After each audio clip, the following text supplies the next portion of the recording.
waqtigan waxaa xoogeysanaya dagaalka sanadihii ugu dambeeyay soo jiitamayay ee u dhexeeya Ruushka iyo Ukraine waxaana 8 casho ee la soo dhaafay uu Ruushku qaaday weeraro culus halka Ukraine ay ka jawaabtay gantaalka Ruushka ayaa burburiyay guryo iyo dhismayaal rayid ay deganayeen oo ku yaala magaalada koonfurta Ukraine ee ku taala Mykolaiv sida ay sheegeen saraakiisha maxalliga toddobaadkan inta la og yahay ugu yaraan 3 qof oo rayid ayaa lagu soo waramayaa inay ku dhaawacmeen magaalada u dhow badda madow oo marar badan ay duqeeyeen ciidamada Ruushka waaxda gurmadka degdega ee Ukraine ayaa soo bandhigtay sawirada dabdamiskii goobta ku sugnaa kadib markii uu gantaalku ku dhacay halkaasi galinkii hore ee xaddii aynu ka soo gudubnay dab weyn oo keed shidaal ka bilowday ayaa ka kacay meel u dhow goobta loo tamashlaha tago ee badda madow ee Ruushka ee Sochi taas oo ay mas'uuliyiinta Ruushka ku eedeeyeen weerar ay qaadeen diyaaradaha aan duuliyaha lahayn ee Ukraine sida wararku sheegayaan geegada diyaaradaha ee Sochi ee isla aagga degmada Adler waxaa muddo saacadaha la joojiyay dhammaan duulimaadyadii iyadoo qaraxyada ka dhashay weerarkan lagu sheegay mid ka mid ah weeraradii ugu xooganaa ee meel ka fog xadka ay ka geysatay Ukraine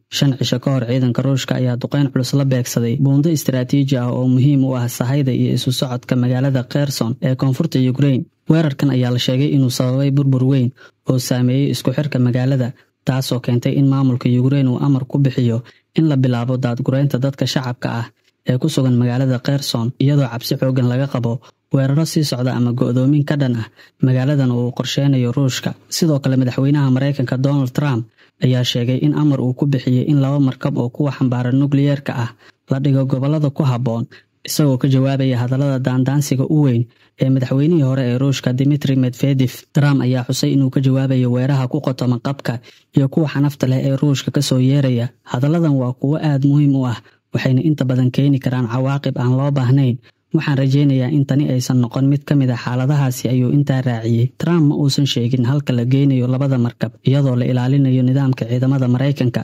madaxweynihii hore ee Ruushka Medvedev ayaa dhawaan u hanjabay Mareykanka isagoo ka jawaabaya go'aankii Trump ee Moscow ee ahaa in Ruushku uu ogolaado xabad joojin laga sameeyo Ukraine haddii kale xukuumadda Moscow ay wajihi doonto cunaqabateyn adag Ruushka iyo Mareykanka ayaa haysta hubka nukliyeerka ee ugu badan adduunka waxaana labada dal ay haystaa maraakiib nukliyeer xambaarsan taas oo xaaladda sii cakiri karta Trump iyo Medvedev ayaa muddooyinkii dambe ku lug lahaa weeraro shakhsiyadeed oo ka dhan ah midba midka kale oo ay baraha bulshada isu marinayeen hadalladan ka hor Trump wuxuu Ruushka u qabtay 10 ilaa 12 casho oo kama dambeys ah horaantii bishii July waxaana uu ugu hanjabay Ruushka canshuuro ba'an oo lagu beegsanayo shidaalka iyo waxyaabaha kale ee la dhoofiya haddii Putin uusan soo afjarin dagaalka uu kula jiro Ukraine 50 maalmood gudahood Medvedev oo ahaa madaxweynihii Ruushka intii u dhaxaysay 2008 ilaa 2012 ayaa si adag ula hadlay Trump wuxuuna ka digay hanjabaad gacan dhimasho keeni karta taas oo cabsi hor leh abuurtay inkastoo Trump uu soo jeediyay inuu weerahaasi ka fiirsado Medvedev waxa uu taageersan yahay duulaanka buuxa ee Ruushka uu ku qaaday Ukraine oo bilowday sanadii 2022 wuxuuna siyaasigan ku caanbaxay dhaleecaynta reer galbeedka criminalka ayaa ilaa hadda wax hadal ka soo saarin arrintan balse suuqa saamiyada Moscow ayaa aad hoos ugu dhacay kadib hadalka Trump sida ay shaacisay wakaalada wararka ee Reuters Putin ayaa la sheegay inuusan dhag jalaq u siinin hanjabaadda Mareykanka ee salka ku haysa in canshuur dheeraada uu saarayo balse Putin waxa uu arkaa cunaqabateyn kasta oo cusub inaysan ka duwaneyn cunaqabateyntii hore ee saarneyd Ruushka madaxweynaha Ukraine Volodymyr Zelensky ayaa markii ugu horeysay ku eedeeyay Shiinaha iyo Pakistan inay ciidan u soo direen Ruushka xilligaana ay ka dagaalamayaan waqooyi bari dhulka Ukraine sida khubaradu sheegayaan tani ayaa noqon karta mid ka mid ah markii ugu horeysay ee taariikhda ee baraha bulshada kiciso xurgufta nukliyeerka ee labada dal waxayna u muuqataa in lagu socdo wadadii ismariwaaga nukliyeerka ee u dhaxaysay Mareykanka iyo Ruushka nooca internetka